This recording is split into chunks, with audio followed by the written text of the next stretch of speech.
Hello everyone and welcome to this lecture. In this lecture, I'm going to show you from a very high level within 10 minutes AWS SageMaker. How does it work? What are the different bits and pieces in it? So let's get started. So now I have logged into my AWS Management Console.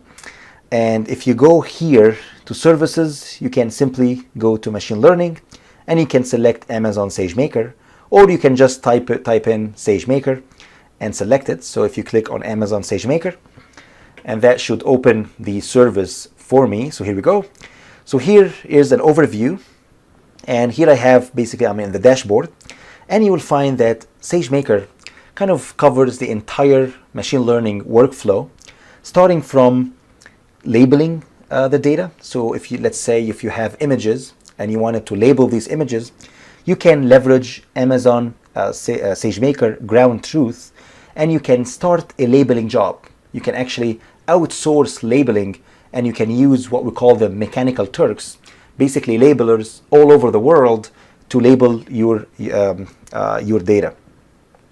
The next one is, once you do that, then you will be able to actually create a notebook instance, and you will be able to leverage a lot of readily made available notebooks for you. And once you do that, then you will be able to train and tune the model at any scale, and you'll be able to even run a hyperparameters tuning job to optimize the model hyperparameters.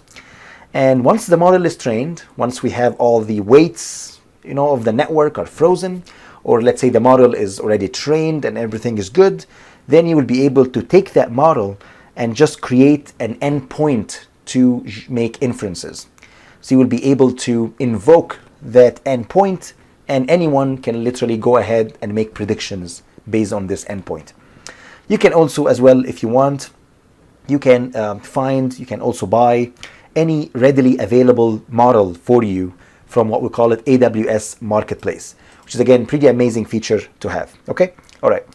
So let's maybe start with a couple of features in here. Again, I will not be able to go through all of them. Again, there are tons of ins and outs in it, and we're going to be covering them in great detail throughout the course.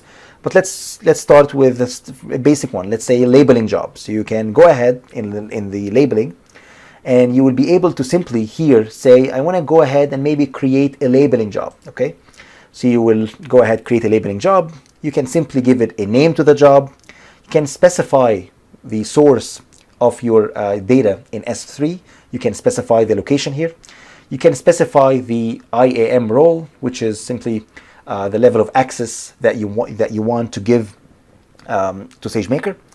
And what you could do here is that you can specify, I want to label images, I want to label text, I want to label videos, I even want to do custom labeling. And you can go here and you can specify what type of labeling job you want to perform. Again, it's pretty amazing. You can select image classification for single label. You can select image classification for multi-labels. You can do bounding boxes to draw bounding boxes, or you can even do semantic segmentation, in which you actually go there and perform pixel level segmentation of the scene. And that would be very useful for self-driving cars, for example. And you can also do label verification, simply to ask workers to verify existing labels in your data set as well. So after you select that, you can just say next, and you can simply afterwards go ahead and leverage mechanical Turks to do labeling, or to kickstart a labeling job for you. Again, I'm not going to be showing exactly all the details of how to create the labeling job. I just want to show you from a very high level, again in 10 minutes, what's happening within SageMaker. Okay, so that's one element. The second element is, well, I can go ahead to my notebook here, notebook instances. I can simply go ahead and create a notebook instance. So here are some notebook instances that I had before. You can go here, say I want to create a notebook instance. You can give it a name. I'm going to give it SageMaker, let's say practical. And you can go here and you can select what type of notebook instance you're looking for. You want to select, let's say, medium, X large, large, and so on. Let's stick with the basic. You can provide here the permissions and encryptions. You need to specify the identity and access management role to your notebook instance. And you can say create notebook instance, for example. And you will find that the notebook instance is being created for you right now. So it shows status as pending. So it will take a little bit of time to actually being available.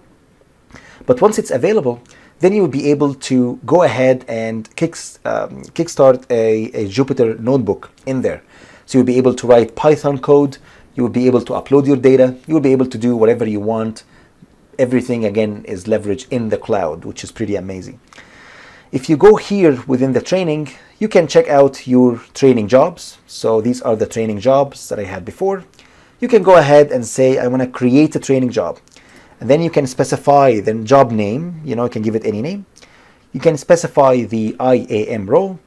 And then here, and that's pretty amazing, you would be able to use and leverage Amazon SageMaker built-in algorithms.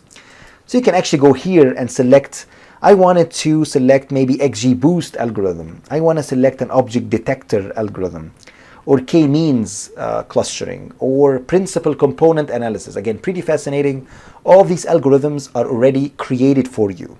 So you're not going to go and reinvent the wheel. Okay, so all of them are ready for you.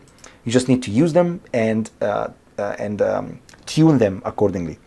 So once you do that, you need to specify the network. Again, don't worry about all these details. You just need to specify the training channel, like where are you going to store the data. And you want to specify here as well the validation as well channel, if you want to add a channel. And after the model is basically being trained, all the trained model artifacts will be placed in S3 as well. So that will be the output data configuration for you here. And you can also do a spot training just to optimize on the money that you will be spending to train it. Again, we're going to be covering spot training throughout the course. But that's it. You can just go ahead and say create training job, and that will take care of it for you. Again, pretty incredible. All right, so let's go back. What you could do as well as after the model is trained, you can go here and say, I want to check out my endpoint configurations. So you can go here, say, I want to create an endpoint. So simply what I mean by endpoint is now you have your trained model and you want to place your trained model on, let's say, a CPU or a GPU and start to make inferences, just make predictions on that trained model. So you can simply create an endpoint and you can say create endpoint configuration, and that's it. And afterwards as well, you can also do what we call it augmented AI, which is kind of a way of augmenting human reviewers to review the performance of the model. And we're not going to be covering augmented AI in this course, but again, it's a pretty cool features that's offered by AWS. And there's also AWS Marketplace, where you will be able to, actually let's click on it. If you click on all products, you will be able to literally just use trained models that other people have done for you, which is pretty incredible. So you can say, I want to, like leverage deep vision, vehicle recognition. It's like an algorithm already been trained to detect, let's say, cars, for example, to detect the car, recognize the year, the make, the model, the angles, and so on. You can just say view product, and that will take you here, and you will be able to simply check out the pricing information, like, they will charge you per hour, and you'll be able to go ahead and even like have a free trial as well if you want to check out the model for 10 days, for example. Again, pretty fascinating, and I see it as scary as well, because now, think of this as now, instead of having like an Amazon where we're selling products, now we're actually selling like mini brains that, at par with human level intelligence, specifically for specific tasks. What I mean by that is that I mean within narrow AI, like very specified AI and machine learning models that can do very specific tasks, and they can actually, I would say, reach human level intelligence in these specific tasks. All right, so let's go back to our notebook instances. So if you guys remember, we started one and now it shows in service. You can go ahead and say open Jupyter, and here we go. So here I have my Jupyter notebook will be open, and I will be able to upload any Jupyter notebook and upload the data as well to my instance. So here I can say click upload, and I will be able to upload my instance. Another as well cool feature is that if you go here, you will find there are SageMaker examples, and you will find that there are a ton of examples available for you here, such as if you want to leverage, for example, linear learner, if you want to do object to vec, if you want to do principal component analysis or XGBoost. all these are available for you. You can just say, okay, I want to preview it, and you will find here a ton of examples of codes for you available, and like all the different basically stages, including the training the model, including the hyperparameters optimization, and how to host the model and create endpoints as well. Okay, all right. Again, I didn't mean to like scare you or anything. It's actually very easy to deal with. But that's in 10 minutes how AWS SageMaker, kind of from a very high level, works. What are the different elements or key features within it? And throughout the course, we're going to be leveraging a lot of these features. So that's all what I have for this lecture. I hope you guys enjoyed it. Please enjoy AWS SageMaker practical course, and I will see you guys in the next lecture.